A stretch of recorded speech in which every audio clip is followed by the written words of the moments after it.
Asante, naitwa Felius Festo Kinemi, ni katibu mwenezi wa Baraza la Vijana Chadema Taifa. Tulipata fulani kidogo jana wakati kesi ya mwenyekiti ikiendelea, baada ya kutoka mapumziko ya muda mfupi tuweze kuendelea na shahidi wa pili wasili kwa siku ya jana. Ikatokea tafulani kutokana na hali ya mwenyekiti kuelezea hali yake kwamba hajapewa chakula na alisisitiza aletewa hata chips kavu, lakini bado haikufanyiwa vile. Na mwanadamu yeyote mwenye binadamu ndani yake lazima jambo hilo limuume, kwa sababu chakula ni mahitaji ya binadamu, moja wapo kati ya mahitaji muhimu ya binadamu.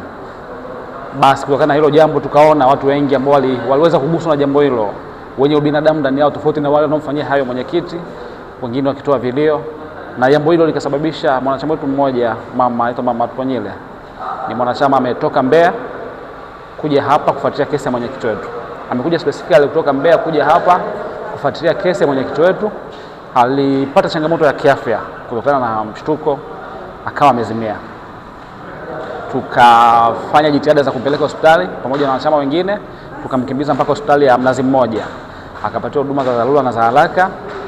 Madaktari walisema ni pressure ilipanda, ilikuwa juu sana, ndio ileta changamoto kweli. Kama masaa 3 akiwa anapatiwa huduma mpaka saa 12 jioni aliweza kurejea katika hali yake, angalau kupata nafuu, akaruhusiwa kuweza kwenda nyumbani, huku akipewa na baadhi ya dawa za kumsaidia. Lakini pia tumeona upendo mkubwa wa Chadema, kwa sababu katika jambo hilo lilomkuta yule mama, Chadema baada ya kutoka hapa mahakamani walikuja moja kwa moja mpaka pale hospitali na kuunganika naye kusaidia kulipa bili za hospitali, kumsaidia mama apate hata huduma ndogo ndogo akiwa pale pale hospitali na baada ya kuondoka. Na bado pamoja na hayo yote ni hawajakata tamaa. Bado watu wengine wamekuja tena kuunganika na mwenyekiti wetu. Kukitokea jana kwa mama ilikuwa ni tatizo la ni pressure ilipanda kutokana na ni mzazi yule.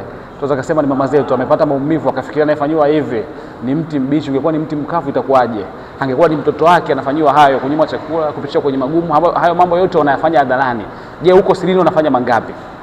Kuna jambo ambalo lilimuumiza binafsi yeye mwenyewe na lilimuumiza kila mtu aliyeko mahali hapa. Nadhani mliona hali ya ukumbi ilivyokuwa. Ni sisi wanaume wengine tunajikaza tusioneshe hisia zetu kama unaweza kulia, lakini ni jambo ambalo linasikitisha sana. Hatujafikia kwenye binadamu wa kunyimana chakula sisi kama Watanzania. Hatujafikia hatua hiyo. Ndio kitu ambacho wanakifanya wao. Hadi kufikia hatua kufanya hivyo.